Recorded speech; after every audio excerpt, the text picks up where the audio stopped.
A family photo of my pregnant mom, my dad in a suit, and my sister holding their hands at an amusement park, all smiling happily. In the bathroom, my sister had her own toothbrush and cup, and by the door, their shoes were neatly arranged. The house seemed big, but there didn't seem to be a place for me. As I grew older, I finally moved to D.C. for school. One of my essays got published in the school newspaper, and I won an award in a writing competition. I excitedly brought my certificate home, and my dad glanced at it and tossed me $10. I used that money to buy a notebook where I wrote down my teacher's praise and my dreams of how I would repay my parents one day. I pretended to forget it on the living room table, hoping my dad would read it, but he never opened it. He was never curious about me, never tried to peek into my life. Deep down, I knew it wasn't out of respect. It was something colder, harder to describe. Once, I failed an exam. My teacher called my dad. After the call, he ripped up the test paper and threw it in the trash without saying a word or hitting me. He just looked at me blankly for a moment and then went to bed. For a long time, I thought he just didn't know how to be a father. But when my brother was born, I realized he just didn't love me. I used to love drawing comics. One of my award-winning drawings was noticed by my teacher. One day after school, my homeroom teacher called my dad, telling him there was a famous art teacher who could teach me. My teacher said I shouldn't waste my talent. I stood between them, and for the first time, I saw my dad smile. He thanked my teacher profusely. I stood there holding my comic book, which had been passed around every class at school. Afterward, as we drove home,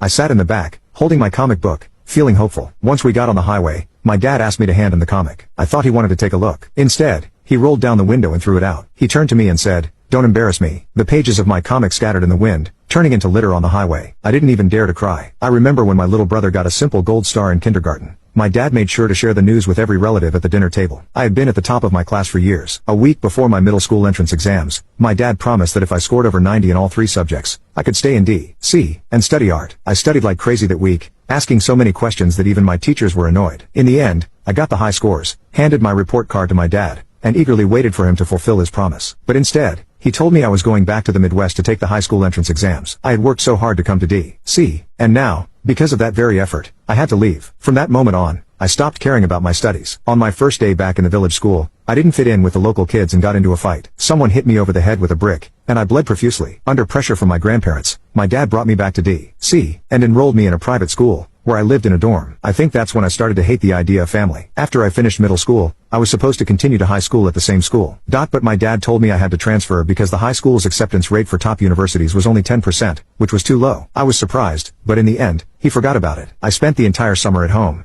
and on the first day of school, he took me to a different school. When I went inside to pay the fees, I realized it was a vocational school. Tuition was $2,300, and I didn't have time to find another school. My brother attended a prestigious private school, and his tuition was $30,000. I didn't understand why my dad treated me so differently until I grew older and realized that my birth was a mistake to him. He wasn't ready to be a father, but he was pressured by the family to have a child. My existence meant he had to take on responsibilities he didn't want. He resented me for it, even though I did nothing wrong. By the time my brother and sister came along, he had figured it all out. He finally understood what being a father meant, but I had been born at the wrong time. Every mistake he made with me became a lesson in how to raise them. I hadn't been born at the right time to be his son, and for that, I should probably feel sorry. The fact that I'm still alive today is thanks to no one but myself, because I never hated him, and I never hated anyone.